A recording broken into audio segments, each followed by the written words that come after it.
جیسا کہ ہم نے یہاں ایک بات کی کہ بدعت گمراہی اور گمراہی جہنم میں لے جاتی ہے، تو دیکھیں یہ بات ہماری بات نہیں ہے، بلکہ یہ نبی پاک صلی اللہ علیہ وآلہ وسلم کی حدیث مبارکہ کا مفہوم ہے کہ بدعت گمراہی اور گمراہی جہنم میں لے جاتی ہے۔ اب بدعت ہے کیا چیز؟ بدعت ہے کیا چیز؟ بدعت کی پہچان کے لیے معیار کیا ہوگا؟ دیکھیں تفسیر ابن کثیر میں لکھا ہوا ہے کہ اہل سنت والجماعت یہ فرماتے ہیں کہ جو فعل حضرات صحابہ رضی اللہ تعالیٰ اجمعین سے ثابت نہیں ہو تو اس کا کرنا بدعت ہے، کیونکہ اگر وہ اچھا کام ہوتا تو ضرور حضرات صحابہ ہم سے پہلے اس کام کو کرتے، اس لیے کیونکہ انہوں نے کسی نیک کام کو اور کسی عمدہ خصلت کو چھوڑا نہیں ہے، بلکہ ہر نیک کام کرنے میں وہ سب سے سبقت لے گئے۔ حضرت مولانا مفتی تقی عثمانی دامت برکاتہم فرماتے ہیں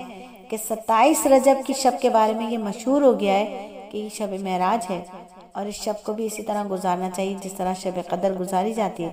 اور جو فضیلت شب قدر کی ہے کم و بیش شب معراج کی بھی وہی فضیلت سمجھی جاتی ہے۔ بلکہ حضرت فرماتے ہیں کہ میں نے تو ایک جگہ یہ لکھا ہوا دیکھا کہ شب معراج کی فضیلت شب قدر سے بھی زیادہ ہے، اور پھر اس رات میں لوگوں نے نمازوں کے لیے بھی خاص طریقے مشہور کر رکھے ہیں۔ اس رات میں اتنی نمازیں پڑھی جائیں، اتنی رکعت والی نمازیں پڑھی جائیں، ہر رکعت میں فلاں سورتیں پڑھی جائیں، تو کہتے ہیں کہ خدا جانے کیا کیا تفصیلات اس نماز کے بارے میں مشہور ہو گئی ہیں۔ خوب سمجھ لیجئے یہ سب بے اصل باتیں ہیں، شریعت میں ان کی کوئی اصل کوئی بنیاد نہیں۔ فرماتے ہیں کہ سب سے پہلی بات تو یہ ہے کہ 27 رجب کے بارے میں یقینی طور پر نہیں کہا جا سکتا کہ وہی رات ہے جس میں نبی پاک صلی اللہ علیہ وسلم معراج پر تشریف لے گئے، کیونکہ اس باب میں مختلف روایتیں ہیں۔ بعض روایتوں سے معلوم ہوتا ہے کہ آپ ربیع الاول کے مہینے میں تشریف لے گئے تھے، بعض روایتوں میں رجب کا ذکر ہے، بعض روایتوں میں کوئی اور مہینہ بیان کیا گیا، اس لیے پورے یقین کے ساتھ نہیں کہا جا سکتا کہ کون سی رات صحیح معنوں میں معراج کی رات تھی جس میں نبی پاک صلی اللہ علیہ وسلم معراج پر تشریف لے گئے۔ اس لیے آپ خود اندازہ کر لیں کہ اگر شب معراج بھی شب قدر کی طرح کوئی خاص عبادت کی رات ہوتی تو اس رات کے بارے میں کوئی خاص احکام ہوتے جس طرح شب قدر کے بارے میں، تو اس کی تاریخ اور مہینہ محفوظ رکھنے کا اہتمام کیا جاتا۔ کیونکہ شب معراج کی تاریخ محفوظ نہیں تو اب یقینی طور پر 27 رجب کو شب معراج قرار دینا درست نہیں ہے۔ پھر فرماتے ہیں کہ اگر یہ تسلیم کر بھی لیا جائے کہ آپ نبی پاک صلی اللہ علیہ وسلم 27 شب کو ہی معراج کے لیے تشریف لے گئے، جس میں یہ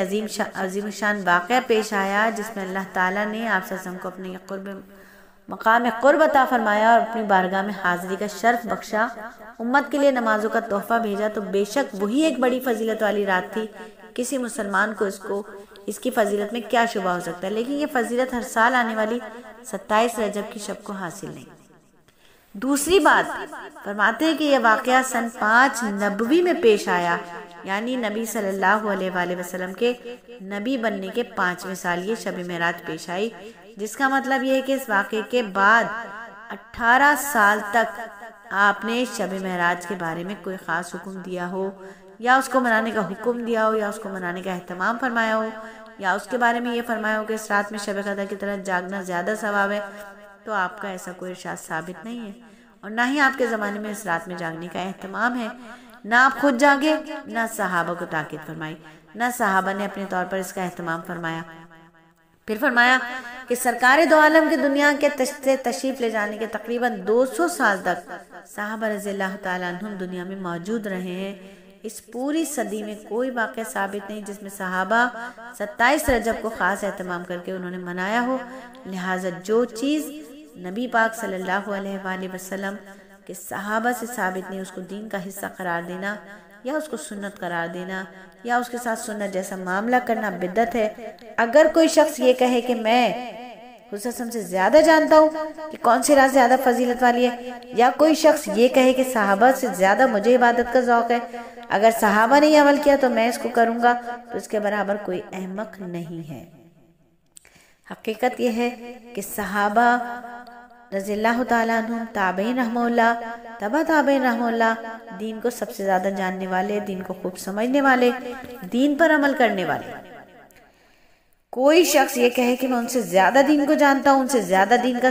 ذوق رکھنے والا ہوں، تو اس سے زیادہ عبادت گزار ہوں، تو حقیقت میں یہ شخص پاگل ہے، وہ دین کی فہم نہیں رکھتا۔ لہٰذا اس رات میں عبادت کے لیے خاص اہتمام کرنا بدعت ہے۔ یوں تو ہر رات اللہ توفیق جس کو بھی دے عبادت کرے، وہ بہتر ہی بہتر ہے، لیکن 27ویں شب کو جاگنا یہ سوچ کر کہ یہ ثابت ہے، یہ بالکل بدعت ہے۔